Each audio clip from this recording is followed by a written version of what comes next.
Hello, hello. Welcome, welcome, welcome to this webinar on what is your exhaustion trying to tell you. What is your exhaustion?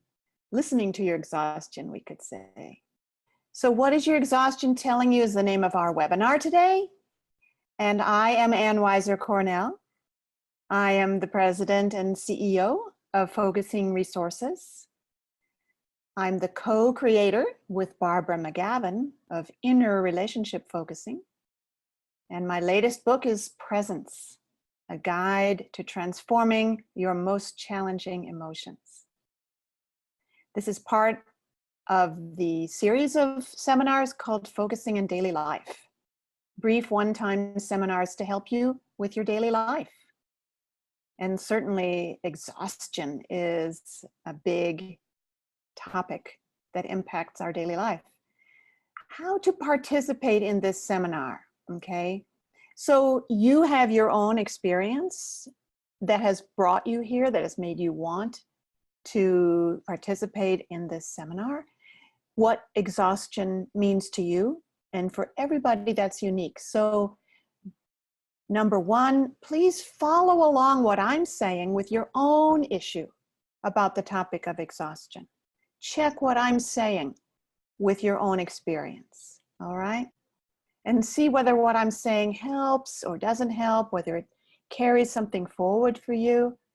That'll be a great way for you to participate. There's a chat feature, most of you know that already, that in Zoom you can chat to me or to me and the other participants. And you can share your responses and ask questions. If you select all panelists and attendees as the place where your chat is going, then everyone here will see your comments. If you don't, then by default, your comment will go only to me, which is okay, but I kind of like it when everyone can see the chats. There's also an option for speaking. And you could either raise your hand if you want to speak, or you can say in the chat, I would like to speak, and then we would hear your voice. And that will happen later on when we're discussing some of the things we're trying out in the exercises today. Now, we're going to start with questions about your experience with exhaustion. And here are those questions. I'm going to go through the questions quickly, and then we'll go through them all again and give you a chance to answer. And I did send these questions out to anybody in this registered for this seminar who registered before a few days ago. So I have the answers of some of you already that I'll be going over. And the first one is, how much does exhaustion impact your life? So taking a moment just to ask yourself, how much does exhaustion impact your life these days? Okay. Question number two, what do you already know about your exhaustion and what it's asking for? What it's asking for. Is your exhaustion asking you for something? What do you already know about your exhaustion and what it's asking for from you? Curious about that. Okay, that's number two. Question number three, could there be drawbacks or dangers to listening to your exhaustion? Is there a downside to listening to your exhaustion? I'm very curious if you have a sense of that. And finally, I'm really wanting to know what is the most important thing you would like to get out of the seminar. All right, so let's go over these questions one by one, and do feel free to write in the chat whatever comes for you, especially if your answers add to or are different from what I'm going to share with you here. So how much does exhaustion impact your life? Well, here's some of the things people said. I feel myself tired, achy, dull, pretty much all day, and that affects my mood adversely. It's so hard to experience this exhaustion, knowing how energetic and full of life I used to be. Okay, another person said, exhaustion means I don't finish things. And then combined with procrastination, the tasks get bigger than ever, and I procrastinate more until I have such negative feelings about the task, I let it go until an absolute deadline. So exhaustion and not doing things affect each other for this person. Another person told me, exhaustion has crippled my self-esteem, destroyed career prospects in the past, and now limits my financial independence. Well, that sounds like a pretty big impact to me. This is serious stuff. And another person wrote, fatigue, another way of talking about exhaustion. Fatigue is a companion who has been with me all my adult life, although I didn't always recognize it. It has impacted what I do and how much I do. I have quit jobs because of it, dropped out of college for a semester. My mother thought I was pregnant. No, I was just exhausted. So what about you? How much does exhaustion impact your life? Go ahead and write in the chat whatever's coming for you about that. And I'm going to go on because I don't know who might be writing and who might not be writing. So I'm going to go on, and feel free to write in the chat at any time that you have a response that you want to share to one of these questions. Okay, the second question is, what do you already know about your exhaustion and what it is asking for from you, right? Today, this seminar is about finding out what your exhaustion is letting you know, how to listen to your exhaustion. So I was curious as we start, what do you already know about your exhaustion and what it's asking for from you? Here are some answers I got. I feel like my exhaustion is telling me that I have too much on my plate, but I already know that. Yeah? Do you ever have that experience that what it feels like your exhaustion is telling you is something you already know? Here's another one. I think my exhaustion is asking me to take a break from my work. A true, real break. I'm a working mom, and parenting is already a job by itself. Okay? Here's another one. I recently moved, and I've been working beyond my energy reserves. I sense my exhaustion is asking me to take better care of myself. Could be. Here's another one. My exhaustion probably wants me to relax more and enjoy life, smelling the roses, no matter what I'm doing. But I usually don't just relax when there's time available for it because of chronically anxious parts that clamor in that space. So there's a whole interesting dynamic expressed by this person. My exhaustion probably wants me to relax, but here's why I don't. Chronically anxious parts. So we will be exploring that whole idea later in this seminar of chronically anxious parts being actually implicated in exhaustion, a dynamic participant. Write in the chat if you have something to add to this question, and I am going to go see what a couple of people have written already. Looks like we had somebody say, when I'm tired, I have no patience and I'm easily frustrated. Yeah, that's an impact of exhaustion on this person's life. And somebody writes, when I'm exhausted, my assessment of all my relationships changes to the negative. Oh, and isn't that right? I mean, I bet other people recognize that. Yeah, is that true of you too, that when you're exhausted,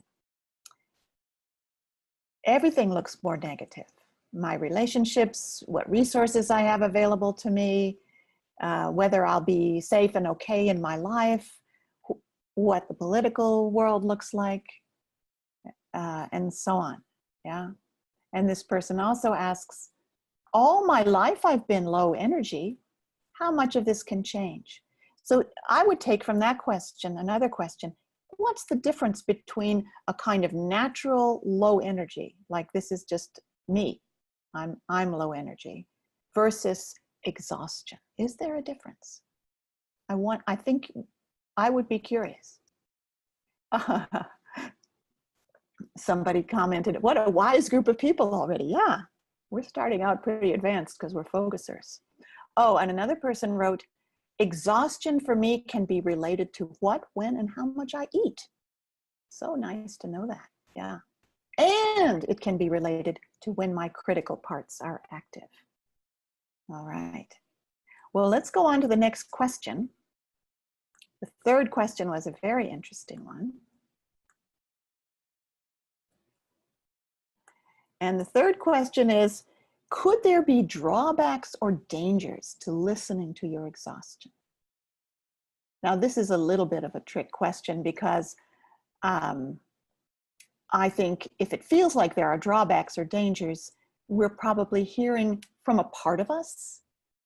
So it's a part of us that thinks it's dangerous to listen to our exhaustion, but it may well feel like me. So that's fine. But let's see what people said.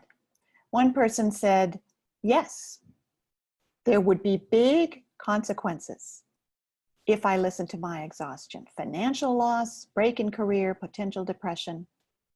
And this is actually the person who said, my exhaustion wants me to take a break. I'm both a full-time, worker and a parent, and my exhaustion wants me to take a break, obviously from the work, not from being a parent. And then there would be big consequences if I did that. And that's kind of overwhelming, right? If my exhaustion is saying over and over again, you have to quit your job, you have to quit your job, you have to quit your job, and I don't see how I can quit my job and be financially stable and safe, then that can really feel like a bind, like a tough spot to be in. And I think I have some helpful things to say about this that we will get to. But notice the dilemma, right? If listening to my exhaustion leads to the message, you have to quit your job, quitting my job feels like I'll lose my financial status, my financial security, it's trouble, okay? Another person said, if I listen to my exhaustion, I might collapse and fall apart into a million pieces that I can't put back together. So I have to keep it at bay, right? Keep exhaustion at bay. Don't listen to it, but keep it at bay so it won't take over. So I get the impression of a kind of struggle, an inner struggle of trying not to feel exhausted. That exhausting for this person, and this is not just this person because I think many people feel this way, exhaustion is sort of, let's take the metaphor of floodwaters, right? And the floodwaters are coming up and they might drown me, but I have to somehow keep them down or keep above them. That sounds exhausting in itself, right? So there's a sense of how struggling with exhaustion becomes exhausting in itself. And then that, of course, is a self-perpetuating cycle. What can we do about that? Let's find out. Another person said, no, there would not be dangers. Not if I listen from self in presence. Yeah, well, that's going to be part of my answer too, of course. Somebody wrote in the chat. Let me come out and see who that was and what they said. Something in me is afraid I will indulge myself in laziness. There you go. The danger of listening to exhaustion might be that something in me is afraid if I listen to my exhaustion, I will indulge myself in laziness. Okay. Yes. Okay. Okay, one more question. And this is the question of what you want to get from this seminar today. Let's see what some other people said. And I ask you to all be aware of that. I'm very interested in you being aware of what it is you would like to get from the seminar today. One person wrote, I would love to hear how to deal with the overwhelm of the message of my exhaustion. Yeah, we've seen how it can feel overwhelming to get the message of the exhaustion. I'd love to know how to deal with the overwhelm. I want to be able to accept it and act on it in a grounded way if I can, right? So accept it and act on it in a grounded way if I can. It makes so much sense. Another person wrote, I would like to approach the projects or outings with freshness and a sense of wonder without being afraid of exhaustion. This was a person who told me that she had limited her projects and outings for fear of being exhausted. And now she's saying, I'd like to be able to approach them with freshness and a sense of wonder and curiosity. So good. Thank you for that. And another person wrote, I would like to learn how people cope with exhaustion, how to listen to my body more often, even when not in a focusing session. And Anne, I'd like to hear how you have all the energy to do all that you do. I was amused to hear that because I often hear that from people. Wow, you do so much. How can you do it? Well, this is a great opportunity for me to share some of these things with you. So let's get started with the seminar itself. We have the program of what we're going to do today has 4 parts. The first one is called Listening to Exhaustion, Part 1, Pure Sensation. And the second part is Listening to Exhaustion, Part 2, Never Assume. So I have a lot to share with you about listening to exhaustion in a way that might surprise you, that might not be what you've been doing in the past, and that might help with those downfalls and pitfalls and dangers of listening to exhaustion. The third segment of what we're going to do today is called The Pusher and the Perfectionist, the hidden culprits in exhaustion. So for many people, exhaustion is related to parts of us that push us or feel we need to be perfect. Can you recognize that? Maybe not everyone. And of course, exhaustion may have physical sources, and that is included in our seminar today, but would not be so related to this third topic. And the fourth topic, rhythms of rest and refreshment all day long. So this is the section, the last one we'll do today, that's about what can we do all day long? What can we do all day long? Great.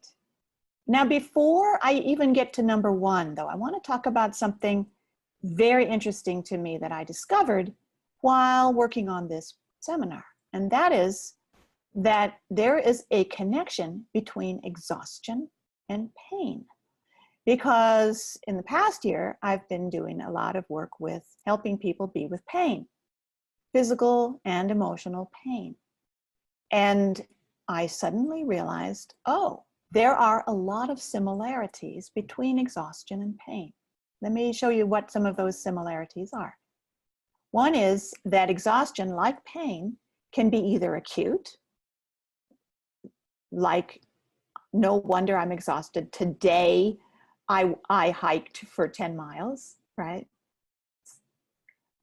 Or exhaustion can be chronic, like many of the people who've shared already in my survey seem to have something more like, I'm always exhausted.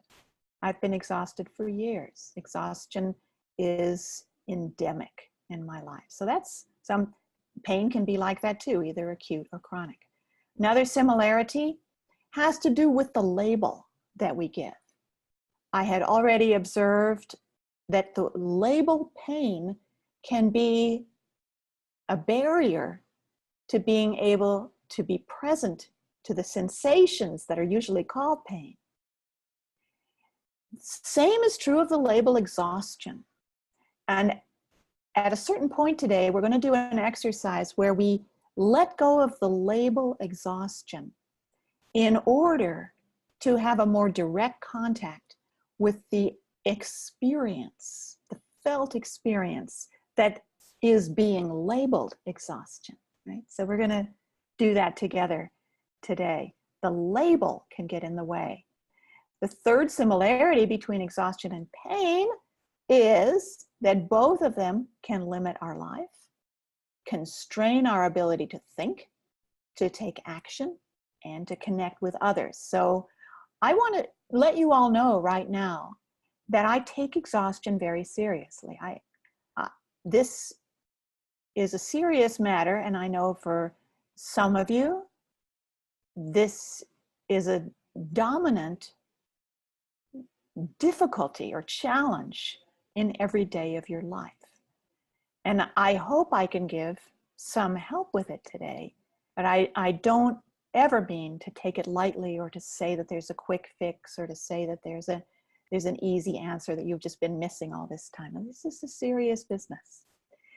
Well, but the positive side of that then is that even if there can be a little shift, like a little bit of a lightening in the way we hold our exhaustion, that could make a difference in how life feels all day long. And that would be a thing that I really hope for all of you from this seminar, that there would be some difference, some lightening, and that it would make a difference in how your life feels. And the final similarity between exhaustion and pain is that our self-criticism and anxiety about having it can be worse than it is itself. So let's take exhaustion. There's the felt experience of exhaustion. That's a physical experience. And then there are all those thoughts and inner critics that come up about it. Maybe this will go on forever. What's wrong with me? Why can't I have a normal life? I will never have a normal life. Those kinds of thoughts are also debilitating.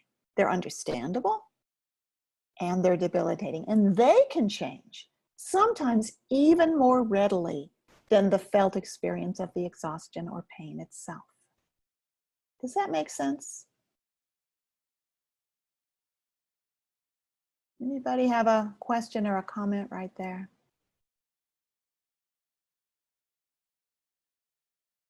I see one person did write in the chat already, but I don't know if it was about this.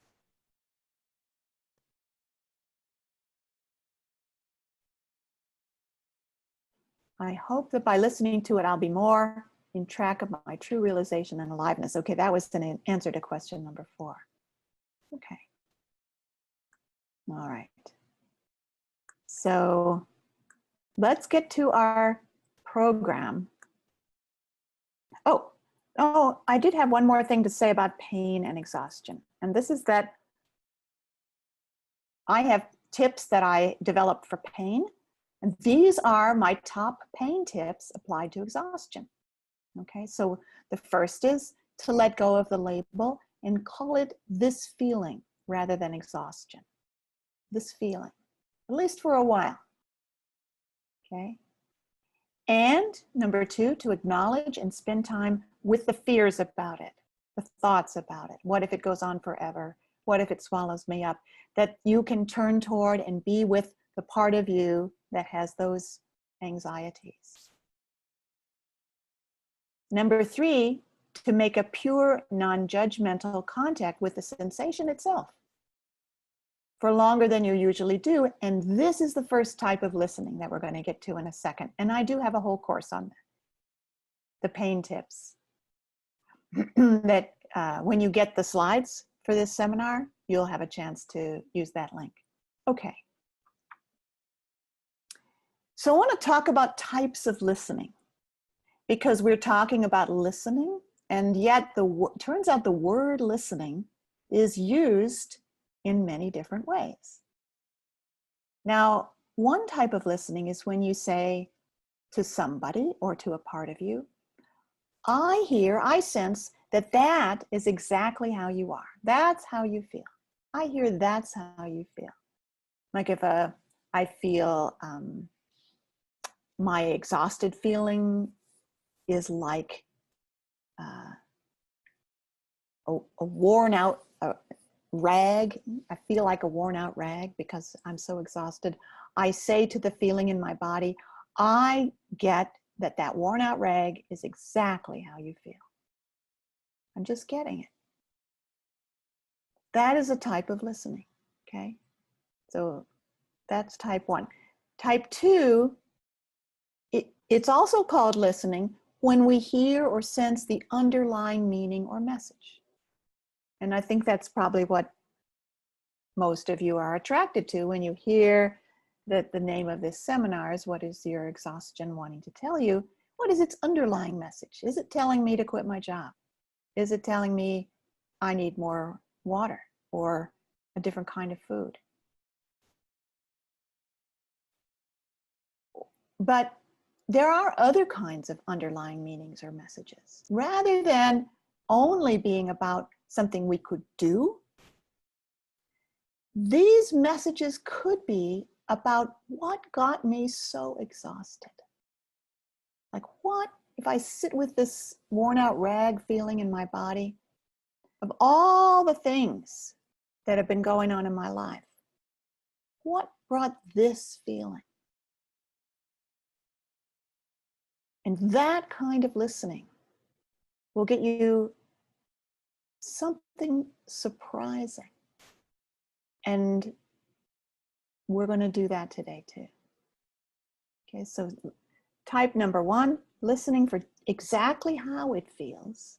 Type number 2, listening for the underlying meaning or message, as in, this is what is getting me so exhausted.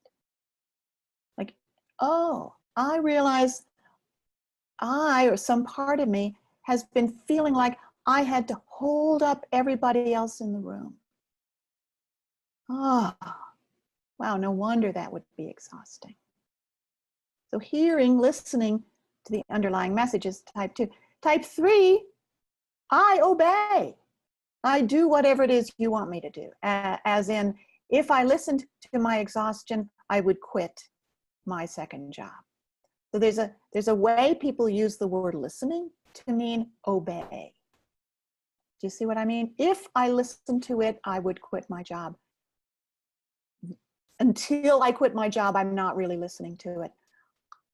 I'm going to suggest that we not use the word listening that way. I think that using the word listening that way can get us in trouble.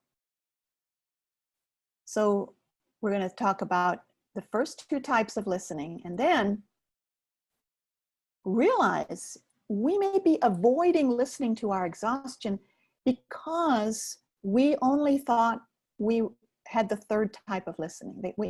If I am going to listen to my exhaustion, it's going to tell me what to do, and I then have to obey it, so I'm not going to listen. That could be a barrier, a reason not to listen to exhaustion at all.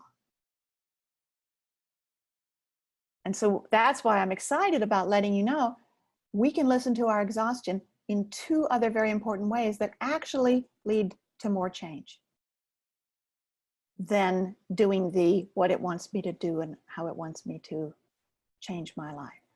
Okay, so we're going to see what I mean by that. Listening to your exhaustion in the first 2 ways may be what you need to do to actually experience a shift in the felt experience of exhaustion. If this is not making sense, do let me know by writing in the chat, or you can raise your hand, but then I'll be inviting you to speak. Okay, looks like you want me to go on. So, listening to exhaustion, part 1, pure sensation. So, what we call exhaustion is, among other things, a physical sensation. Exhaustion is a physical experience, among other things, right? It's at least a physical experience. But it might be a physical experience that, like pain, a part of you has been avoiding feeling for fear that it would swallow you up, that it would be too much for you, and so on. And yet, pausing and sensing the physical dimension of exhaustion can be one of the most refreshing things that you can do. Because of the power of direct sensing in the body, you might be amazed at how rarely feeling the exhaustion directly actually is overwhelming. Much more often, we're afraid of being overwhelmed. The body, our bodies are actually set up so that we don't experience too much when we feel what we actually feel. We have all kinds of cutoffs that keep us from being actually overwhelmed. What ends up being overwhelming is the fear of getting overwhelmed. I loved what Mary Elaine Keener, a friend of mine who's in the focusing world, a leader in the focusing world, wrote to me. She said, I don't have the almost overwhelming sense of exhaustion I once had years ago. I finally noticed that my self-talk, walking down the stairs each morning and back upstairs each evening, was, I'm so tired. And I was able to be with that sense in a more aware way. So notice what Mary Elaine is saying here. For years, I'm assuming for years, she was walking down the stairs and up the stairs every day with self-talk of, I am so tired. So obviously she was conscious at some level of being tired, so tired.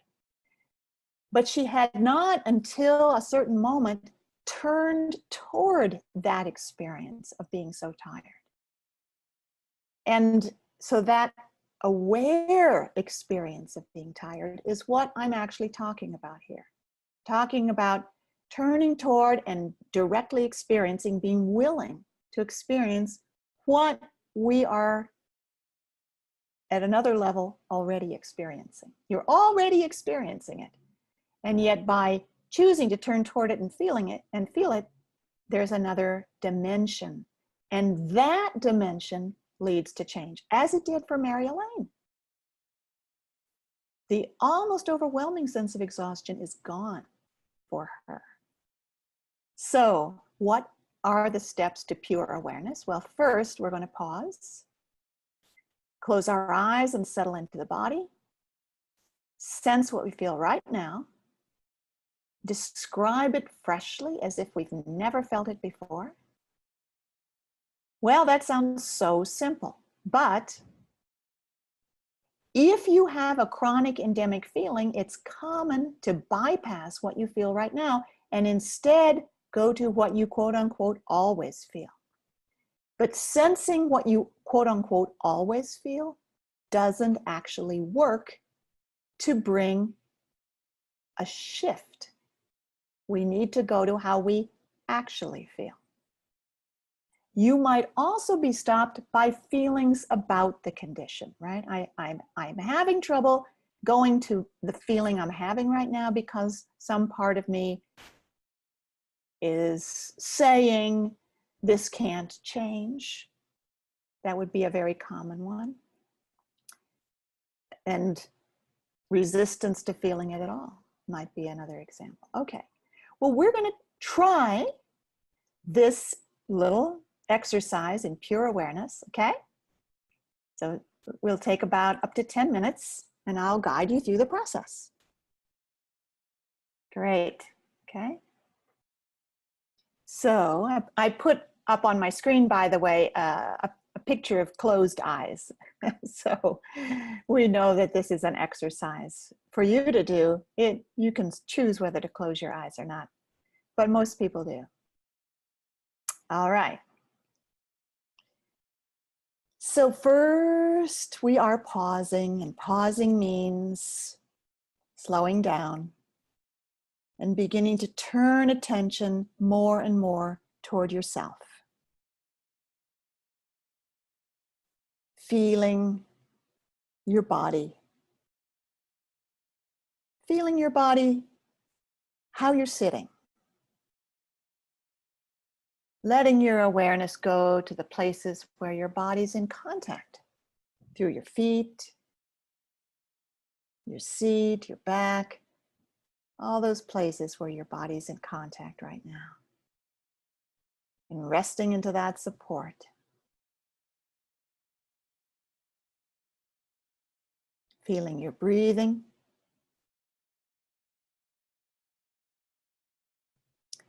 And then letting your awareness come inward into the inner awareness of your body that includes your throat, chest, stomach, and belly.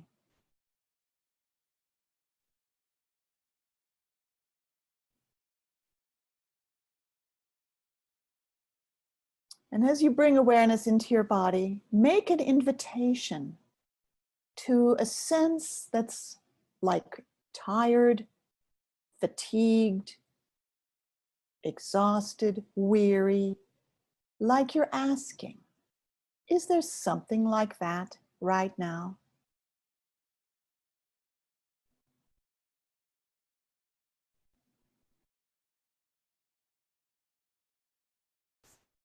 And it might be there very strongly, or it might be there only a little bit. And some part of you might be saying, oh no, it's usually stronger than this, but now I feel pretty good. Well, let me assure you that for the purpose of this exercise, it will work just as well if the exhausted, weary feeling is there only lightly or slightly compared to how it usually is. So we welcome any degree of intensity of this feeling. It might be very strong right now, or it might be light. Either one is fine. No problem at all. So pausing just to sense you've invited weary, fatigued, exhausted, tired, letting it come, letting your awareness come to that, how that feels right now in your body.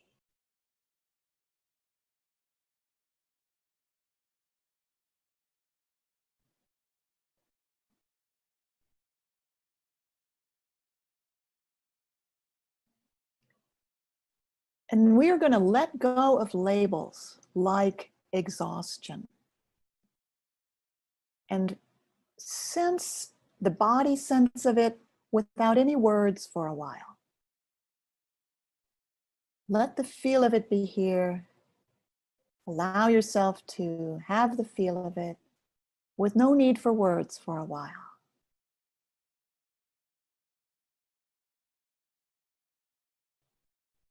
And if you become aware of a part of you that's nervous, worried, or anxious about doing this, oh, it's going to be too much for me, then do say hello to that.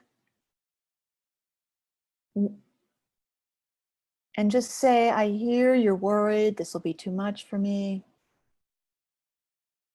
And see whether it is okay to go on. If that part is too worried, you can come back another time to do this exercise, because we don't want to push past any part of us. That would be a kind of violence to ourselves. So we're going to bring awareness to the body, to the feeling of weary, fatigued, tired, exhausted, but letting go of the labels. Allowing the feel of it to come just as it is right now. And if there's an anxious part about doing this, acknowledging that. And going on only if it's okay with that part of you. So for most of you, that means you are now feeling the body sense. Noticing the difference between trying to locate how you usually feel versus just sensing directly how you feel right now. How you feel right now is the doorway to change. How you feel right now. We let go of labels. Now let's allow fresh describing. So sensing how you would describe what it feels like at this moment at the body level.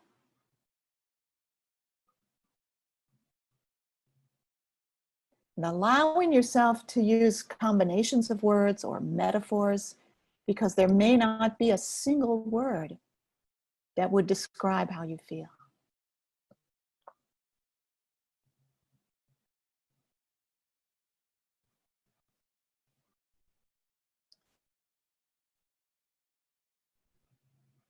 So like a workhorse at the end of a long day, like a collapsed pile of rags, like my substance is very thin, finding a way to describe it exactly as it is. You don't have to worry about it being too intense, because you want to be exactly as intense as it actually is.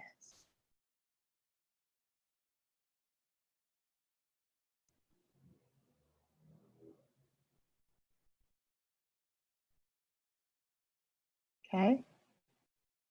We're giving a little time right now because this stage often takes a little time.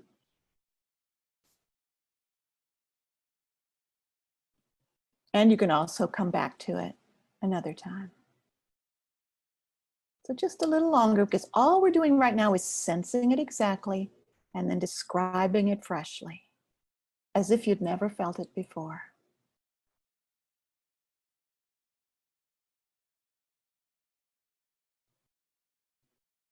Great.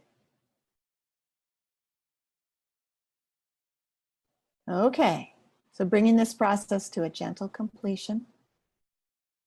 Thank your body.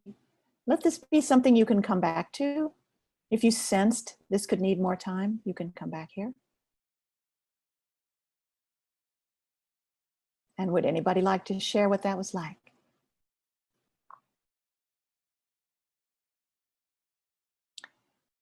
Either what happened or maybe what didn't happen. I'd be happy to help if you had trouble.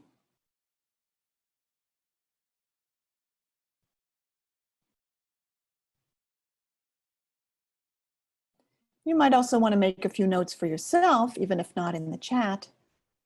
And like this can be a place you can come back to.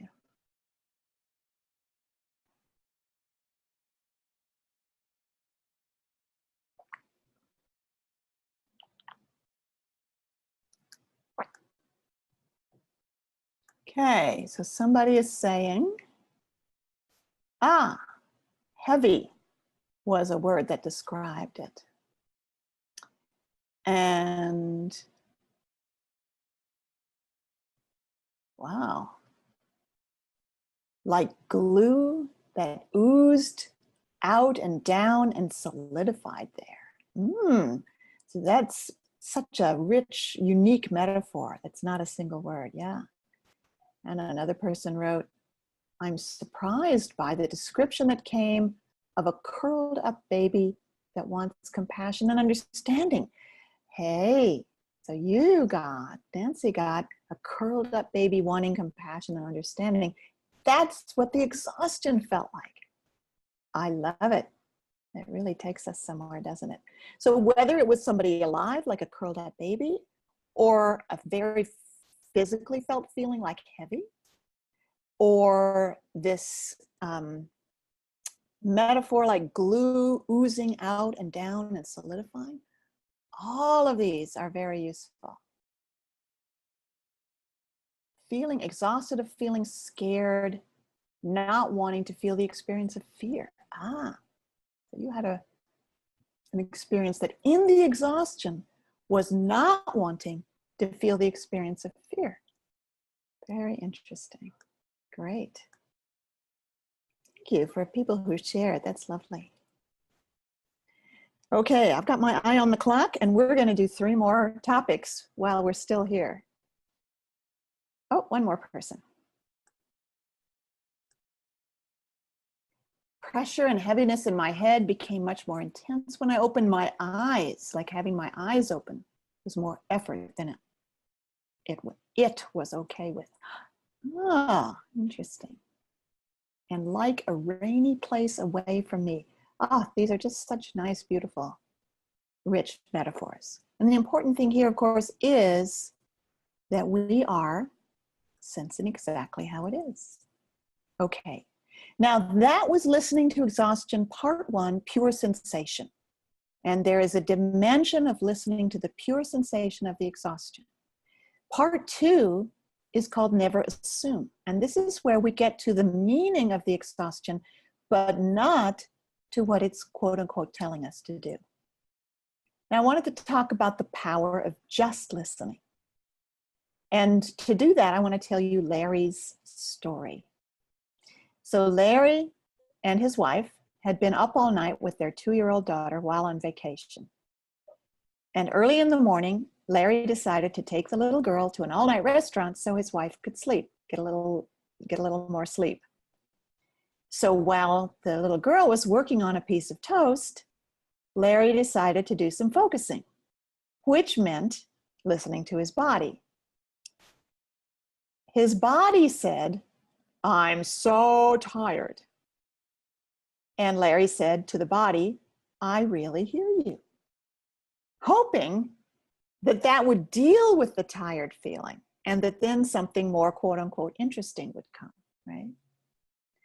Well, what happened was the body kept saying, "I am so tired," for I don't know how long, 10, 15, 20 minutes. Everything that came from the body was, "I am so tired."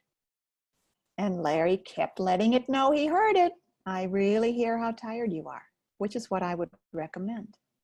Now, this went on until it was time to go. And what happened? Something amazing happened, but he was still tired. So, sorry folks, but the tired was still there. And this was what we might call acute tiredness, because it was related to, being on a trip with a 2-year-old. But something had shifted. He was still tired, but he also felt okay. And when he had sat down, he felt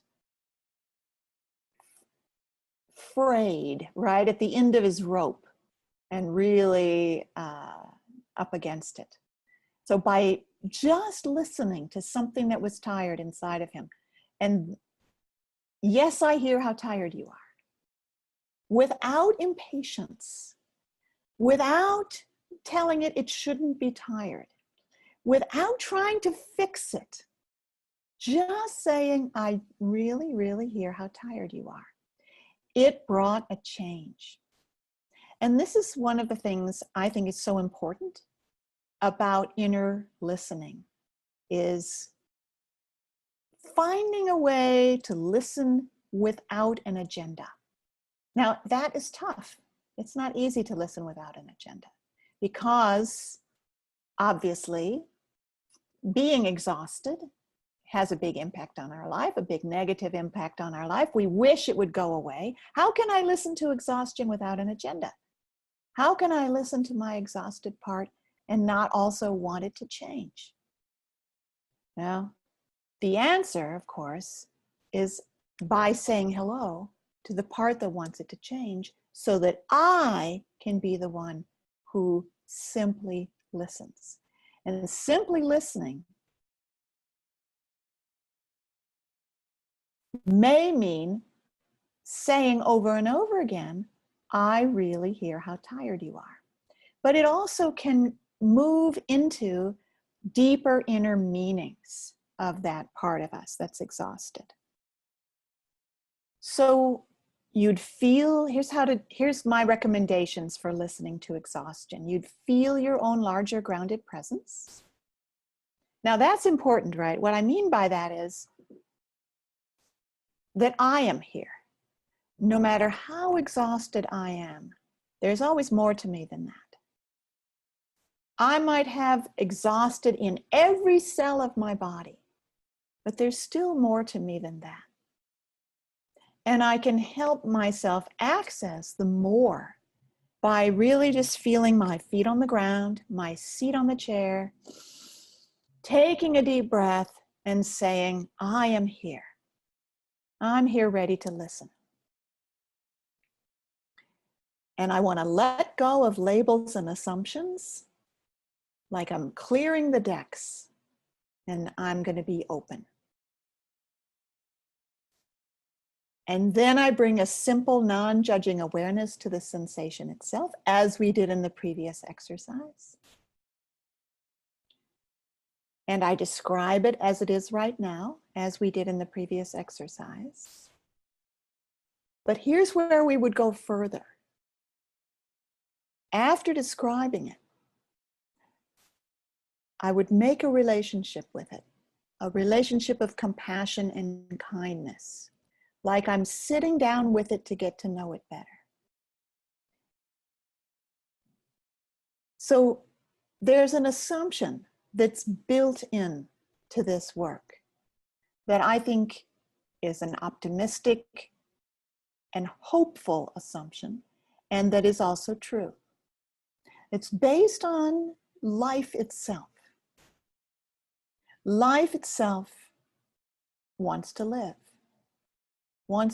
and that means that exhaustion has a reason. Your body doesn't give you exhaustion for no reason.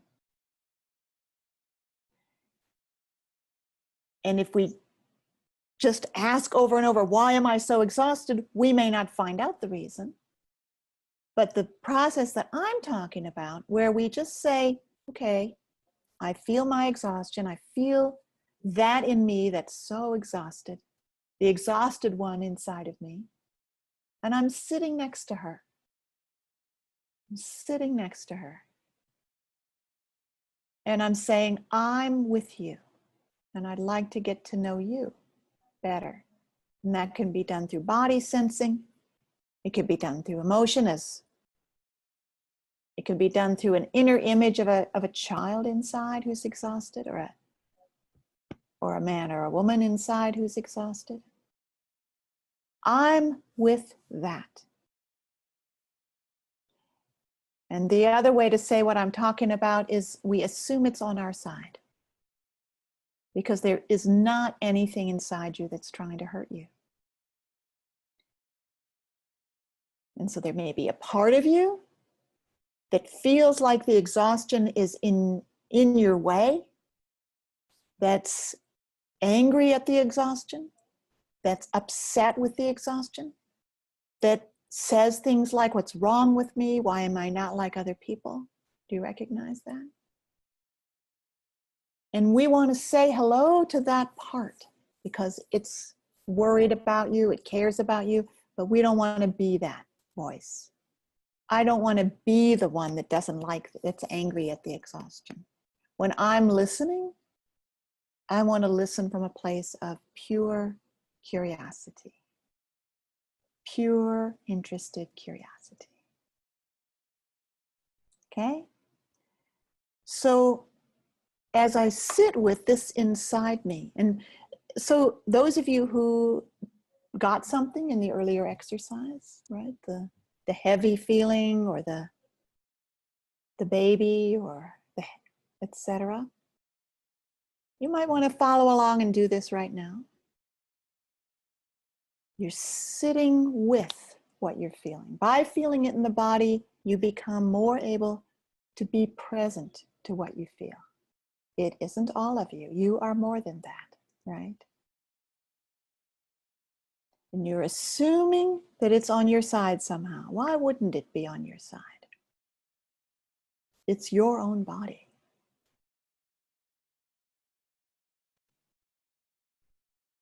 And there's something there to listen to sense. It may speak to you in emotions, images, memories, or even words.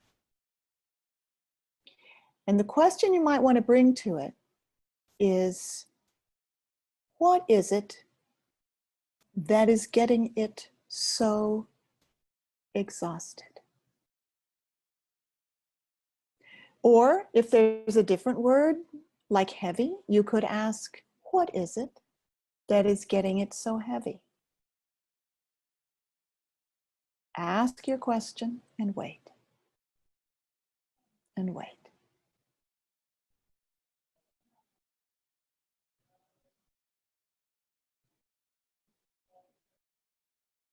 What is it that's getting it so weary? And let it surprise you, because the answer you can give from up here will not bring any change. It's the answer that comes from it, from the body feeling, that brings change.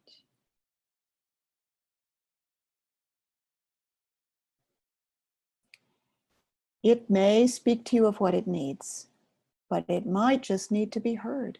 As with my friend Larry, when the tired part of him just needed to be heard for how tired it was. So try that right now. What if this place in you has been yearning for you to simply hear how tired it is, how exhausted it is, how heavy it is, how weary it is? Say that to it a few times.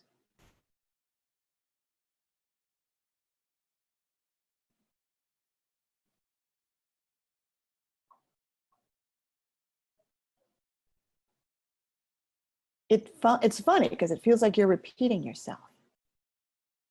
But you would repeat yourself as long as it feels like that's still what it needs to hear from you.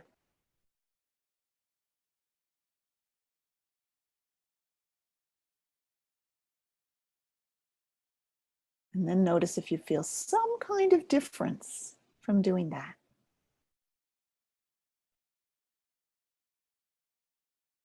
Do you feel some kind of difference when you say, I really get how you are? And you're not saying, but you have to change.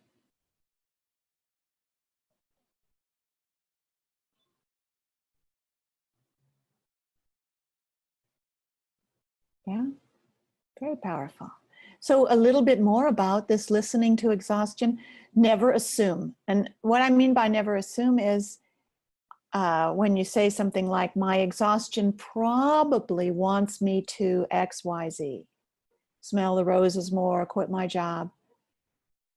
As soon as we hear the word probably, we have a pretty good guess that it wasn't actually asked, wasn't directly asked. So if you hear yourself saying probably, or I think, or it must be, go and actually ask. And you might be surprised. It might well be something that really surprises you. Okay? So what I really want you to know is that your exhaustion isn't your enemy. I would say, just to make this easy to hear, maybe your exhaustion isn't your enemy. Maybe it actually loves you and wants you to be okay. It's a wild idea. Okay, anything before we go on to our next segment?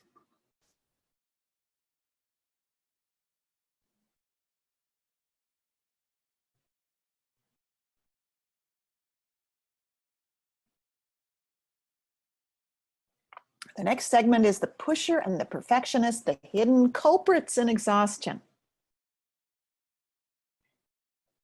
How often? Oh, wait, I'm getting a chat from somebody, so let's see what that is.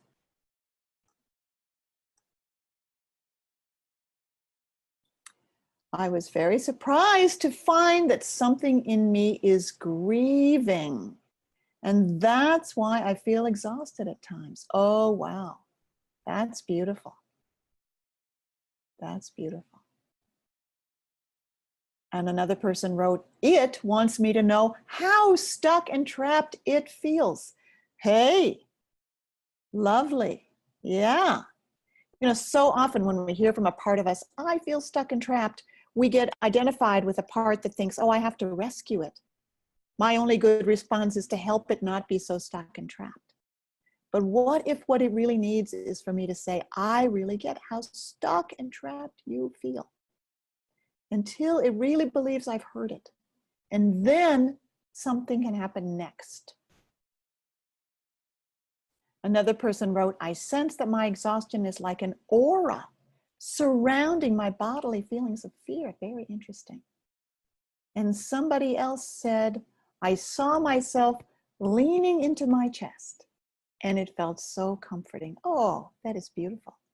The feeling of comfort is a nice indicator that what you were doing was really having a positive impact. That's lovely. Okay. Very nice. Thank you so much for sharing, all of you. All right, so as I listen to people who have exhaustion issues, these are some of the things that I've heard. One person wrote, I usually don't relax when there's time available for it because of chronically anxious parts that clamor in that space. And another person wrote, I think I'm the only one who can solve problems. Nobody else does it right. Well, these are just two examples of things that people say that to me indicate anxious protector parts are involved in the exhaustion. How often do we think that we have to do more, work harder, that we are not enough? So is there a part of you that will not allow you to rest? I'm not saying, I really want to be clear here. I'm not saying this is true of all exhaustion. I think there are many kinds of exhaustion, and it would not be at all right or accurate to say that this is true of all exhaustion, but I think we'd be amazed at how often what's going on is a pusher and somebody resisting the pusher. So is there a part of you that will not allow you to rest, that says things like you haven't done enough, or you'll never get there if you stop to rest, or I can't trust you to take time off? Is there a part of you like that? Somebody wrote in the chat. Could exhaustion be depression? Well, yes, but depression is also complex. And this inner pusher might also be involved in depression. So we're talking about, is there a part that will not allow you to rest? There could also be another part involved. And that would be a part that doesn't want to stop doing what it's doing. And says things like, I know it would be good to take a break, but I just don't take breaks. Or I'll just do one more. Or it doesn't even talk, but it's stuck in work mode. Just saying, like not saying anything, but just doing. So these are two types of parts. The part that tells you what to do or what's wrong with you is what I call a protector. And the part that doesn't want to do what it should do or keeps doing something, even though it knows it needs to stop, that's a part called a defender. And both protector and defender type parts can be involved in exhaustion. And you are not any of the parts. You are the one who can listen to them all. So I'll just have a peek at what somebody wrote in the chat. A part that worries about letting people down. Yeah, that's a protector part. Exactly. If I don't do this, I'll let people down. Mm-hmm. Yes, exactly. All right. So are you recognizing this possibility that in your exhaustion, implicated in your exhaustion are parts that have to do with getting things done, what you're doing, and maybe even that seem to be talking about your essential worth, right? If I rest, if I pause, if I give myself more breaks, if I give myself self-care, I won't accomplish, I won't achieve, I won't do enough, I won't please others, I won't, right? Just noticing if there's something like that for you involved in your exhaustion. And that kind of part either feels like an inner pressure or it says things and it seems like your thoughts. So if you've got something like that, it might be saying you're not doing enough or you can't afford to stop.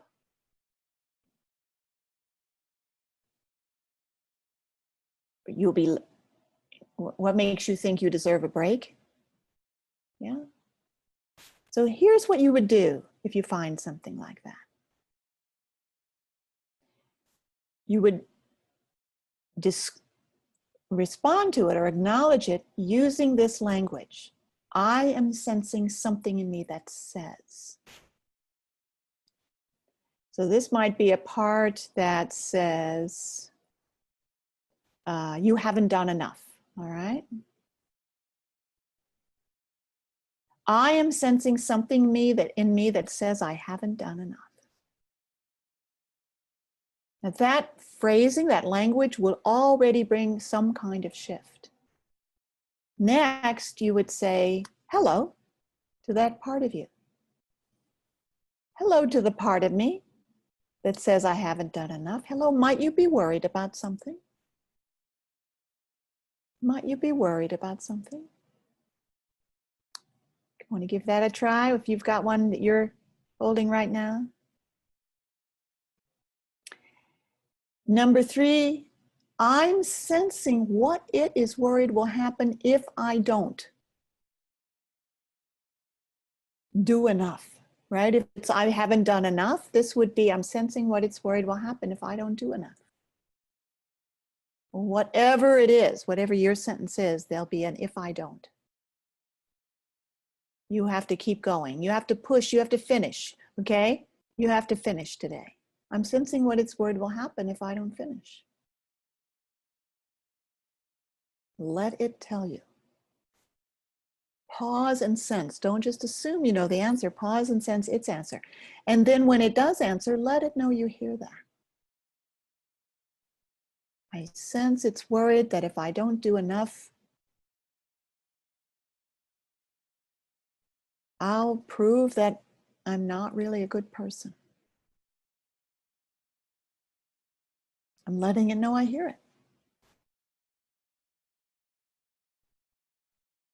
I'm sensing, okay, the next step is I'm sensing what it's not wanting to happen to me. So I'm going deeper into my contact with the same part that said at the start, you're not doing enough. I sensed that I'll discover I'm not really a good person. I'm sensing what it's not wanting to happen to me. What would it be? It takes some time to sense. For example, it might be it's not wanting me to be criticized, judged harshly by other people. Well, I let it know I hear that too. And then I'm sensing what it's wanting me to be able to feel. Maybe it wants for me to feel accepted, appreciated, acclaimed. Well, none of those words are quite right. Accomplished, something like that. Someone who achieves. It wants me to feel pride in myself. Oh, it wants me to feel pride in myself. I might pause and sense how that would feel in my body, to feel pride in myself. Okay?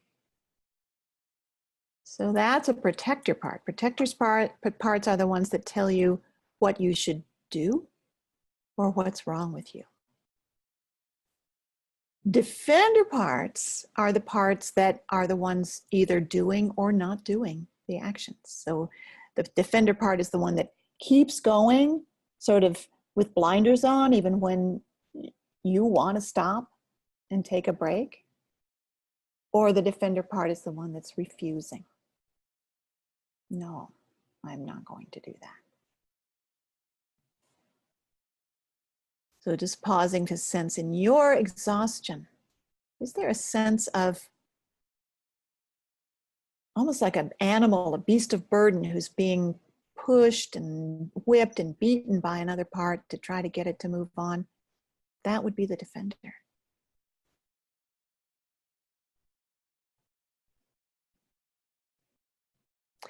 In fact, I do want to share with you a beautiful piece of writing that one of you wrote to me. Can't resist sharing this.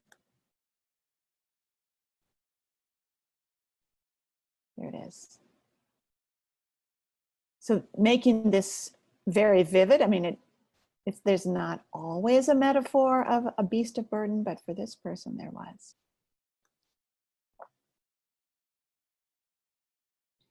She wrote to me, I often saw a skinny cow lying in a dusty road, unable to get up. It was so exhausted. And I saw another part of me beating it with a whip, trying to get it to get up and do. And with no kindness at all, only anger. And I found out that the fatigued part, the cow, would love to do, but it simply could not.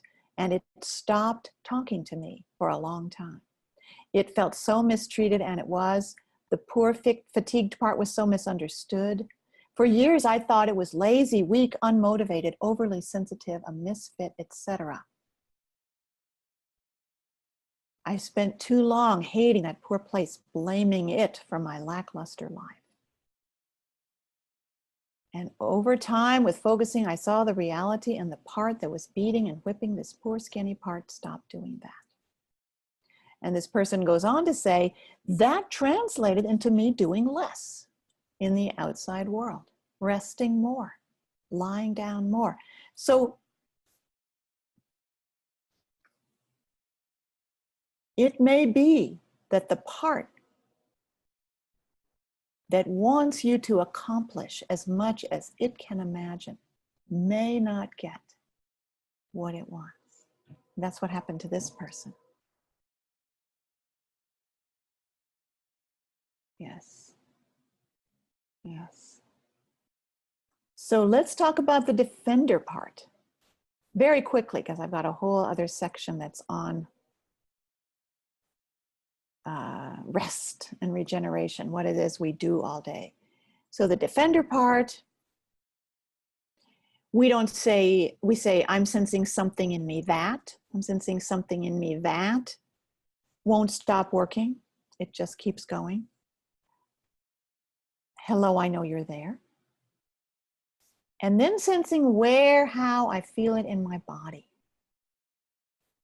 And then sensing what kind of contact it would like from me right now. Sensing what it's not wanting to happen to me.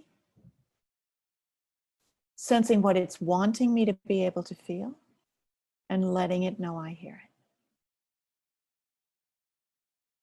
So just a question here. If I am not the downtrodden part of me that feels it has to be good, better, perfect, and if I am not the scolding, judgmental part of me that's saying I haven't done enough, then who am I? I bet you know. I put a Buddha picture as a way of representing the big self, me as a whole self, also known as self in presence. That's who I am. All right. So let's move to my topic called Rhythms of Rest and Refreshment All Day Long. And because if we're listening to exhaustion, we want to build into our life moments of listening all day long. It might be that your exhaustion is asking your whole life to change. But it might be that there's a part of you that's afraid your exhaustion is asking your whole life to change. And what it really needs is for you to pause and listen 20 times a day rather than quit your job. And it's from pausing and listening 20 times a day or 10 times a day, that you will move to a place where you can make bigger changes. So how can you support yourself all day long? Well, you would build in moments of pausing and sensing. And pausing and sensing means, okay, wait a minute, I need a moment. How am I right now? Let's all do that right now. Oh my gosh, I just realized if I sense how I am right now, I need a stretch. Do you need a stretch too? Let's have a stretch.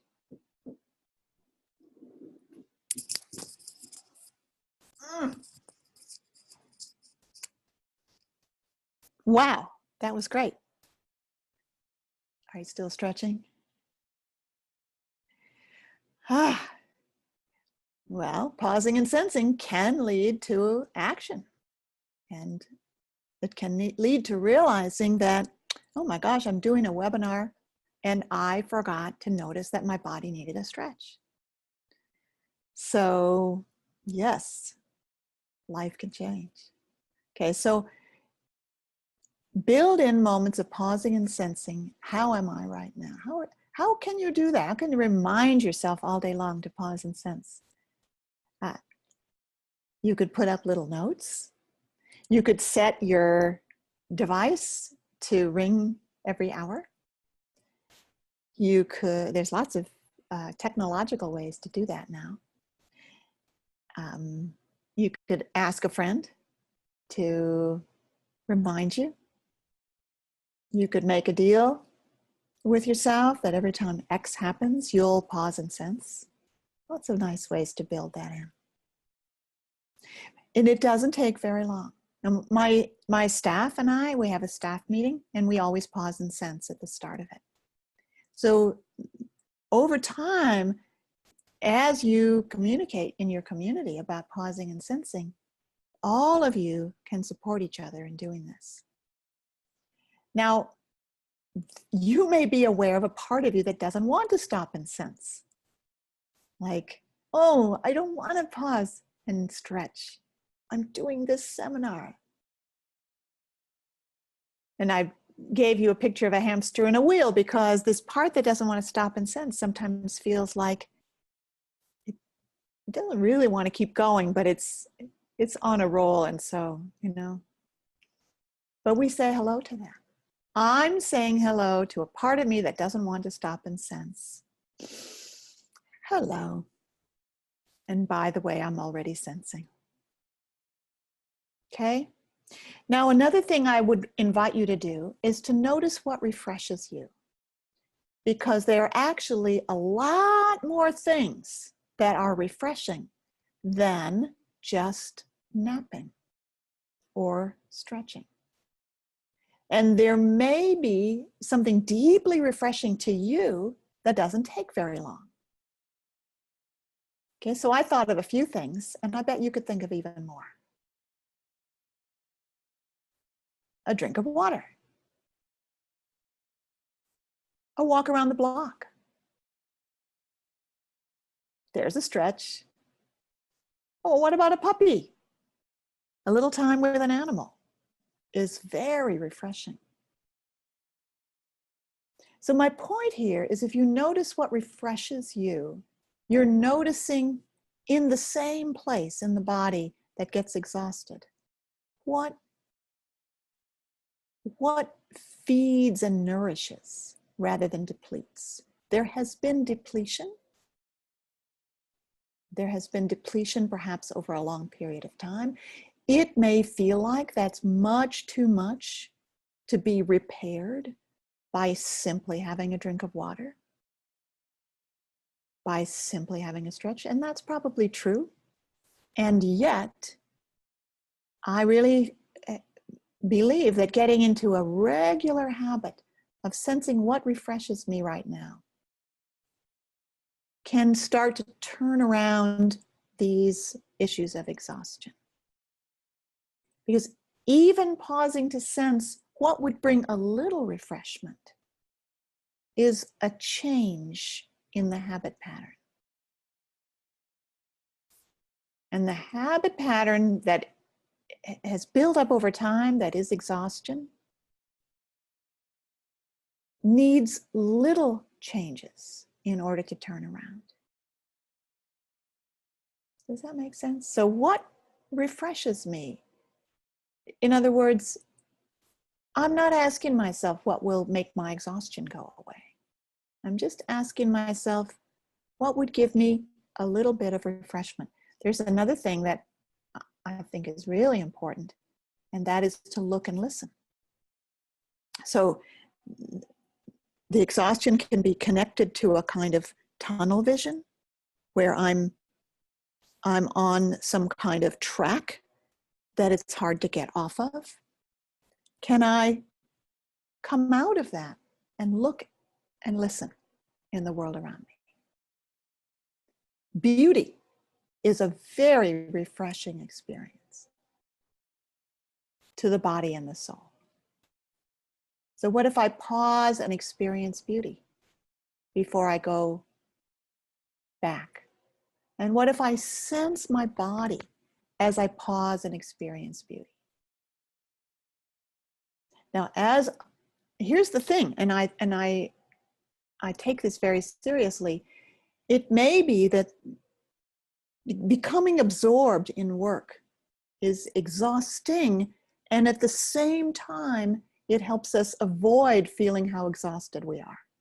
I'm sure some of you are very familiar with this. If I get lost in my work, I know I'm going to suffer later, but at least I'm not experiencing my exhaustion right now. If I pause and look for refreshment, look for beauty, my exhaustion may hit me. And I understand that, and at the same time, I still think it would be a good thing. But gotta do what you gotta do. Somebody's talking to me here. Absolutely. I hear you. Okay. So yes, absolutely. All right. Do what you need to do. And oh, okay. Micheline adds, connecting to my breath. Hey, yes, exactly. That's another refreshing thing. Anybody want to add some more refreshing things to do? Connecting to the breath is another one.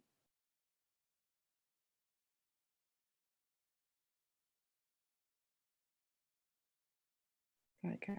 All right. So let's come back here. Oh, there's one more.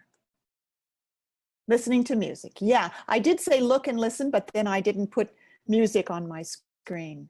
But absolutely music, the beauty of music, or the bounciness of music, or the accompaniment to a low mood of the blues. Movements, dancing, walking. Very nice. Yes, silly jokes. Lovely. Very good. Oh, wonderful. We're collecting a lot of stuff. Okay. Great. What refreshes us? And maybe it's okay to give care to yourself. Maybe you are not an inherently horrible, lazy person who shouldn't give care to yourself. What a radical idea. Yeah. All right. Oh, let me see what's in the chat here before I go to my summary. Yes, exactly. Breathing. Yes. Okay. So what have we learned? Let's review what we've learned today. Number one, what we call exhaustion is, among other things, a physical sensation. Number two, simply bringing awareness to the sensation for a while can make a difference. It's a simple awareness, direct, bodily, and in the present moment can make a difference. Number 3, listening doesn't mean obeying. Listening is, I sense how you feel. Number 4, notice how you're doing what you're doing. In what way, in what manner are you doing it? If you're being driven by a part of you that has to get it all done, no wonder you're exhausted. And number 5, let's cultivate an all-day attitude of giving ourselves rest and refreshment because we deserve it. Very nice. So let's pause and receive what's come today and ask yourself, is there something you want to do differently because of what we've said today?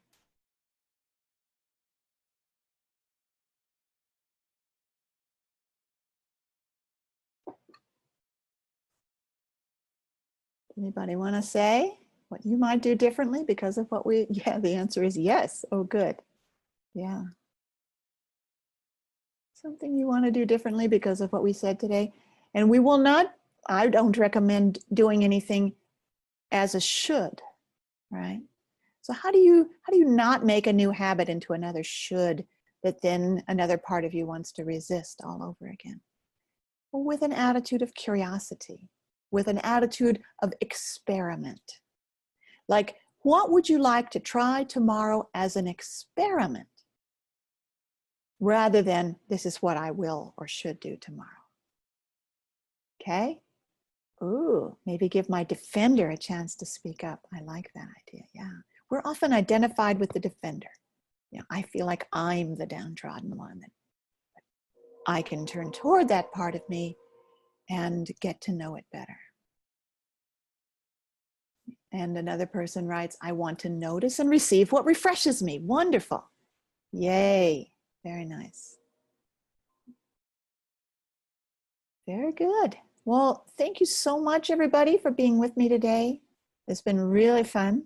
I felt very enriched by your presence. And I think everybody was enriched by the presence of you. Thank you so, so much. Thank you. Bye for now. This recording will be available to you later and the slides that I used as well. Bye-bye. Take care. Bye.